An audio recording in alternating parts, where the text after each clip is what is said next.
floor is yours. Yes. So before I start the talk, I encourage you to check the apple in the screen. Could you, yes, it's fine. In the screen from time to time while you're listening to me. So unfortunately, I'm not gonna sing or dance so my apology for those who expected more spectacle. But I prepared some fun facts that you might find interesting in relation to this image. So I hope you'll be able to weave these fun facts that I'm going to provide into a more meaningful political narrative while listening to me today. So I will talk about brownness and browning as a political and biochemical concept today. And the word brown is one of the few words that I know that is a noun, adjective, and a verb at the same time. And another case of this would be the word queer. And I believe it's not a coincidence that both words are highly political concepts. So the question that I have for the correspondents and everyone is, what makes browning a verb in your point of view? I mean, I'm gonna introduce why browning is a verb from my point of view in like biochemical interest, but also in your, if your practice involved any instance of browning that is a verb, not only an adjective or a noun, I would love to hear it at a certain point.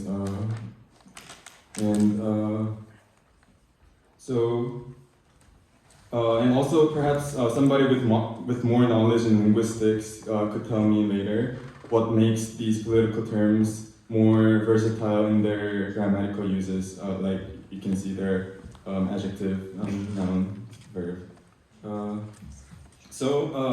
As a noun and an adjective, the word brown indicates a color. This color, as we all know, is a highly political one. And especially when it's about human skin, is considered as the primary factor of the social construct of race. This is determined by the concentration of pigment called melanin, which I will introduce more thoroughly later. I'm going to talk about the biopigments and colors throughout the rest of the talk, and I would like to clearly state that I'm not trying to reduce the political notion of race into mere skin colors. I once had this hilarious experience that a friend of mine, who is a white man, questioned me the other day if I'm really a person of color because I have a lighter skin color. And also, Nella Larson's novel Passing brilliantly demonstrates that the racial identity of a person of color is plural, with countless non-aligning intersections within. So the idea of race is indeed much more nuanced than just colors. And the fact that I'm talking about colors now is not at all about pigment essentialist reduction or something like that, but just is to widen the idea of race by involving more diversely pigmented bodies, which are not necessarily human bodies as well, into this discussion. So like I said earlier, the word brown can be also used as a verb like browning, and the context in which the word brown is used most frequently as a verb is food science. So it is defined as the process of food turning brown due to the chemical reactions that take place within. And there are mainly two categories of browning, which are enzymatic and non-enzymatic browning. And I'll give you 10 seconds to you all to think of any brown color food that you like. So, and then I'll pick 3 of you randomly to tell me what those are. 1, 2, 3, 4, 5, 6, 7, and 9, 10. Okay, any volunteers who would like to share? Okay, from the back. Potatoes, nuts, and chocolate. Okay, that is awesome. And anyone else? Beets. Beets? Beans. Ah, okay. Well, I mean, I wasn't really enthusiastic because I thought you would say like chocolate, like, you know, like brioche, something like that, because, I mean, according to what I prepared, most of the, Yeah, most of the brown colors that are considered desirable in the food science are the products of non-enzymatic browning process, like what I was about to say, like coffee, chocolate, bread, caramel, steak, and etc. Wait, so this requires heat, in other words, high energy provided from the outside. For example, coffee and cacao beans are not brown when they're freshly harvested, but they only turn brown when they're roasted. And most of the flavors that we find delicious are the consequence of these chemical reactions involving heat and various types of sugar and amino acids. And because this requires a considerable amount of heat energy, this process is often initiated with a very clear human intention, because it is usually a human that can afford this high concentration of energy by starting a fire or electric heat. So I find that the preference on non-enzymatic browning is perhaps comparable to browning of human bodies initiated with human intentions, such as tanning. Even though it's not the identical chemical reaction, it's still browning of human skin initiated by human intention by pouring massive amount of energy into these machines. When these intentions represent the racist power structure, it turns into somewhat questionable expressions like white people wearing dreadlocks, or more horrible things like Zwarte Piet, blackface that is still widely practiced in the Netherlands and Belgium, which is clearly racism. But the category of browning that I'm more interested in, and that I would address further throughout this talk, is called enzymatic browning. And for those who aren't familiar what enzymes are proteins that facilitate a certain chemical reaction by lowering the amount of energy required for it to start. So usually if a chemical reaction, for example, such as burning, when they're starting, if it requires this much energy, with the proteins called enzyme, it can start with lower energy, perhaps with less heat,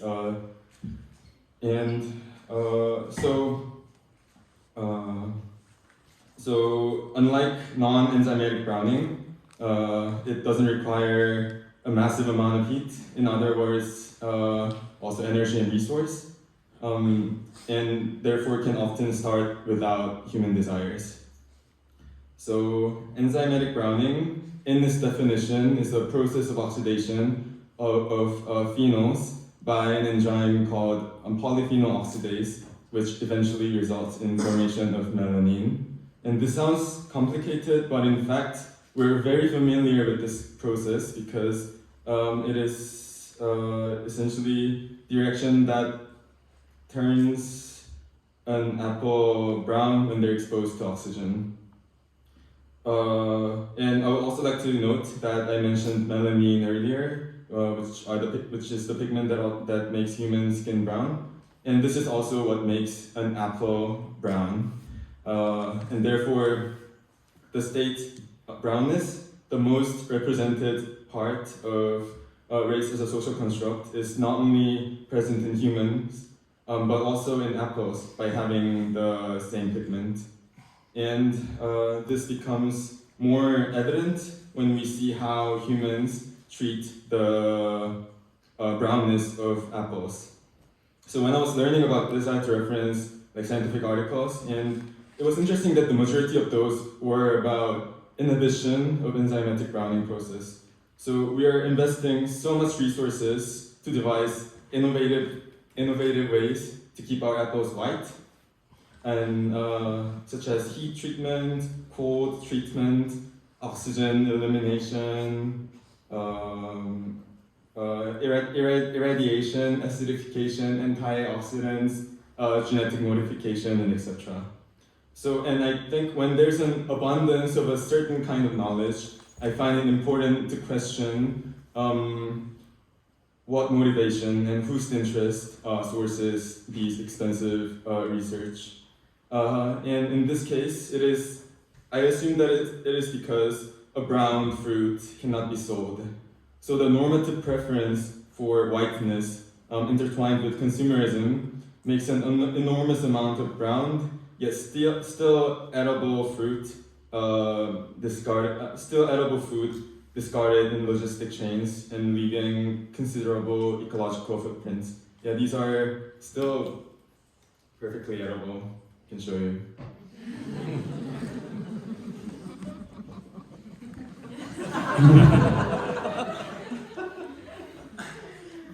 Yeah, I didn't kind of take the presence of a mic into consideration, but yeah, ASMR.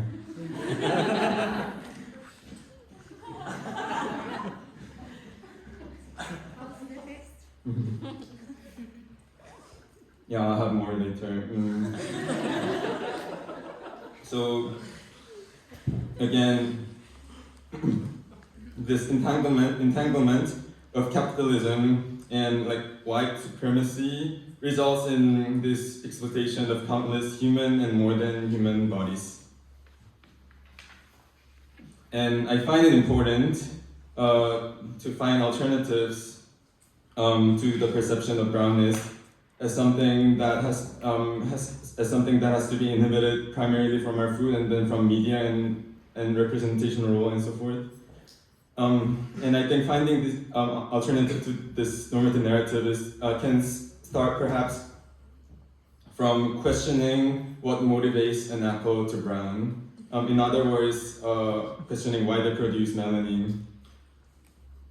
So yeah, this is the chemical formula of melanin, but there are multiple types of melanin used for different functions in various organisms, not only apples or humans. And what those have in common is high stability and resilience as polymers. So this arrow here indicates that these modules like kind of connects endlessly into what we call polymer, like bigger chunk of molecules when they're in nature. And a lot of species use this resilience and stability of melanin for protective purposes. So what gives them color is also what makes them resilient. So for example, melanin protects mammal skin, including that of ours, from sunburns by absorbing UV. And it also adds mechanical strength to feathers of birds. And it's also involved in the immune responses of insects and fungi against bacteria. In the case of fungi and bacteria is particularly fascinating because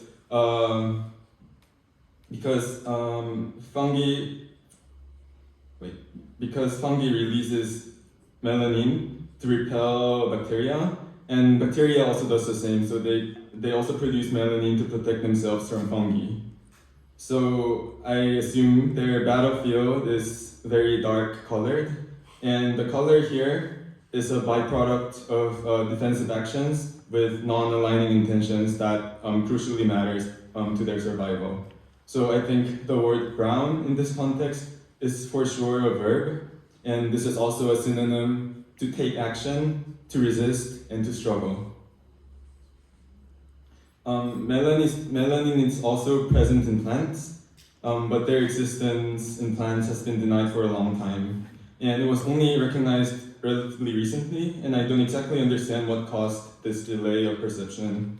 But I assume that it is related to the fact that humans have this tendency to perceive plants as a static and passive background. But nevertheless, plants have melanin too, and they use this pigment for pretty much the same protective purposes. So it contributes to the resistance of plants against pathogen and herbivores. And additionally, in some seeds, it helps germination since dark color makes it absorb more energy from sunlight. And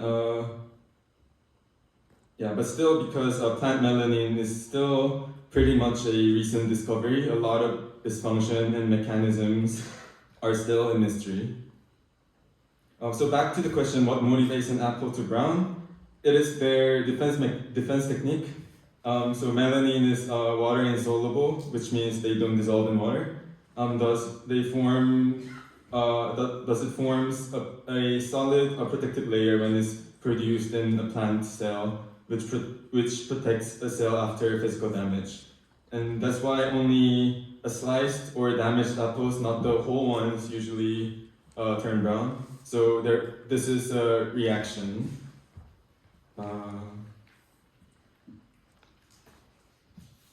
So there was one day that I attempted to collect melanin from browned apples at my own kitchen. And it's funny that the program of the day is also called kitchen. And I find it important that this activity was taking place. The kitchen is the very last workshop area remaining in the domestic space where unvalorized care labor that are usually assigned to body of colors take place. This activity basically resembles the cooking process of apple puree. I blended apples and spread it over a white surface to maximize their surface area that contacts oxygen. And I left it overnight for them to produce melanin to protect themselves from this severe mechanical damage that I caused. And like I said, melanin doesn't dissolve in water, but it does only when it's in alkali condition. So the easiest way to achieve this was in my living space was by using kitchen detergent. At a certain point of this video, it'll show, like soap mixed into these apple juice, and by filtering this, it becomes brown and clear liquid. You'll see at a certain point. As the state that it wasn't concentrated enough. So using it directly as pigment on paper only made a kind of beige colored shade.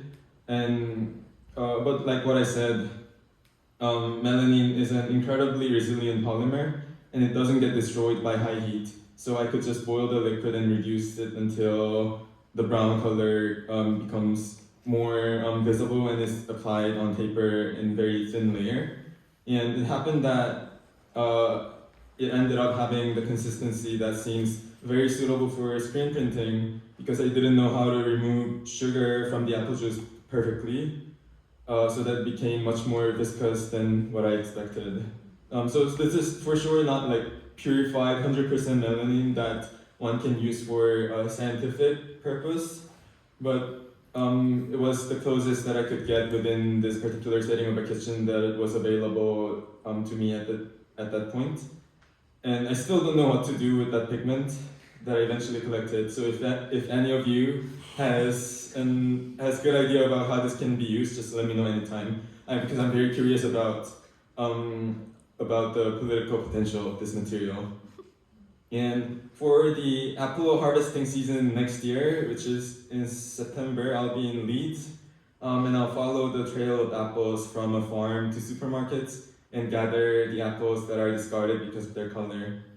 And I'll gather pigments from them, and I'm also trying to arrange the collaboration with apple farmers, retailers, food scientists, racial justice activists, and screen printing studios from the area, and do something meaningful with them in the local context. I don't have any resolution on this yet, so but I just wanted to inform you about what am I gonna do, what my plan is when it comes to this idea that I shared with you today. So to sum up, I would like to emphasize again that pigmentation is an intra and interspecies issue. Again, intra and interspecies issue, and every pigmented body can be also racialized. So I dream about how these alienated bodies can form kind of a broad alliance, and this talk was particularly about how we can possibly dream a union with brown apples. Thank you for listening.